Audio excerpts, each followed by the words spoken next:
ময়দান যদি শহর কলকাতার ফুসফুস হয়ে থাকে, তাহলে ময়দানের বিভিন্ন ক্লাব ক্যান্টিনগুলো বহু মানুষের জীবন জীবিকার ধারক ও বাহক। পশ্চিম এশিয়ায় যুদ্ধের আঁচে ময়দানের সেই ক্যান্টিনগুলোতেও এখন সিলিন্ডার শঙ্কা। সাধারণের মতো নাভিশ্বাস উঠেছে শক্তিদা কাজুদার হেঁসেলেও। গ্যাসের আকাল, গ্যাসের ব্যথায় বাংলা কেন সারা দেশ। যুদ্ধ লেগেছে ইরানে, কিন্তু তার প্রভাব পড়েছে কলকাতা ময়দানের ক্যান্টিনগুলোতে। ইস্টবেঙ্গল, মোহনবাগান, সেন্ট্রাল এক্সারসাইজ, অনেক পরিচিত ক্যান্টিন রয়েছে।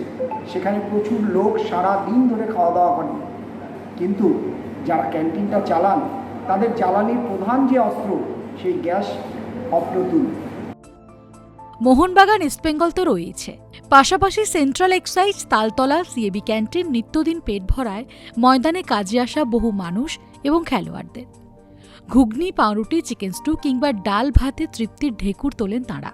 কিন্তু জ্বালানির আকালে ময়দানের সেই ক্যান্টিনগুলোর আশঙ্কা হেঁসেলের ঝাঁপ না নামাতে হয়। টেনশন তো আছে, এক্সট্রা টাকা লেগে যাচ্ছে, অনেক টাকা লেগে যাচ্ছে। হঠাৎ তো আমি আইটেমের দামও তো বাড়াতে পারবো না, ওতে আবার কাস্টমার খারাপ হয়ে যায়, তো ওই জন্য টেনশন তো আছে অনেক। আইটেম কি কোনো কাটছাট করতে হচ্ছে? না, ওটা হচ্ছে না। এটাই একটু চেষ্টা করছি যতটা যে জিনিস দুবার তিনবার বানাতাম, ওটা একবারই বেশি করে বানিয়ে দিলে একটু কম খরচা হবে। এখন ওই 2-3টে স্টকে আছে, এবার দেখি কী হবে। কতদিন চলবে 2-3টে? এবার দেখি, আবার তো বলেছি কোম্পানিকে, কোম্পানি বলে হ্যাঁ দিই, আবার রেট বাড়িয়েছে আবার। আচ্ছা, ঠিক আছে দিব। গ্যাস সরবরাহকারীদের তরফে যোগানে খামতি না রাখার আশ্বাস মিললেও সিলিন্ডার এখন মিলছে দ্বিগুণ দামে, যা চিন্তায় রেখেছে ইস্টবেঙ্গল ক্লাবের ক্যাফেটেরিয়াকে।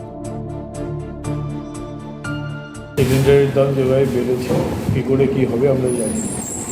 একটা স্টকে আছে, 2 দিন পরে আসার কথা, একদিন আগে এসেছে, সেটা 2400 টাকা দিয়ে দিতে হয়েছে, এবং বলে গেছে পরের লটে যেটা আসবে 3 দিন বা 4 দিন পরে সেটা 2800। নেবার হলে নিন, তাহলে ফেরত দিয়ে দিন। আপাতত এলপিজি স্টকে থাকলেও সিলিন্ডারের আকাল দীর্ঘমেয়াদী হলে সমস্যা যে বাড়বে ভেবে আতঙ্কিত মোহনবাগান ক্লাবের ক্যান্টিনের কর্ণধার ও সকলের প্রিয় কাজুদা। তবে ক্যান্টিন বন্ধ হয়ে যাওয়ার ভুল তথ্য ওড়ালেন তিনি। আমাদের স্টক যতটা রয়েছে এখনও চলছে। আমাদের যে সাপ্লাই দেয় সে বলে যাচ্ছে যে দিয়ে যাবো, তোমাকে কোনো অসুবিধা হবে না। এই মতন আমরা ভরসা করে রয়েছি, চলছি। এখনো পর্যন্ত স্টক কতদিনের আছে? এখন আমাদের 4 দিন চলবে। 4 দিন চলবে। সেটা কি শুধু মোহনবাগান ক্যান্টিন না? না, সব ক্যান্টিনে আমাদের মাল আছে। কটা তোমার সারা মাসে কটা গ্যাস লাগে? সারা মাসে আমাদের 15-20টা লাগে। হ্যাঁ, সেরকম মোটামুটি আমরা ব্যবস্থা করা আছে। আচ্ছা, একটা গ্যাসের দাম কত আর এখন কত দিয়ে কিনছো? এখন আমাদের যেটা আগে যে আমি দিত 1700 টাকা, হ্যাঁ, এখন ওরা দাম বাড়বে বলেছি। কতটা নেবে বলছে তো 3500 টাকা নেবে। আচ্ছা, ডবল বলছে, আর দিতে হবে, কিছু করার নেই। আর চতুর্দিকে ক্রাইসিস, ও যদি না পায় ও তো ব্ল্যাকে কোথা থেকে কিনে নিয়ে আসছে, সেরকম দিতে হবে। তো তোমার এই যে গ্যাস যে এই অবস্থা, তোমার কি মেনুতে যে জিনিসপত্র বানাও সেটাতে কিছু কাটছাট করতে হয়েছে কি? না, আমাদের সেসব কিছু কাটছাট করতে হয় না। আমাদের অ্যাজ ইট ইজ যা হয় তাই হচ্ছে, এবং তাই লোকে খাচ্ছে। সব জায়গায় বন্ধ হয়ে গেলে তখন আমারও বন্ধ হবে, কিন্তু এখন তো আমার বন্ধ হয় না ক্যান্টিন, যেমন চলার চলছে। সব মিলিয়ে তারা জানেন না যে গ্যাস কিভাবে পাবেন, এবং গ্যাস না পেলে এই ক্যান্টিনের যাবতীয় কর্মকাণ্ড চালানো যাবে। সব মিলিয়ে যুদ্ধের রেশ কলকাতা ময়দানেও। সঞ্জয় অধিকারী, ইটিভি ভারত, কলকাতা।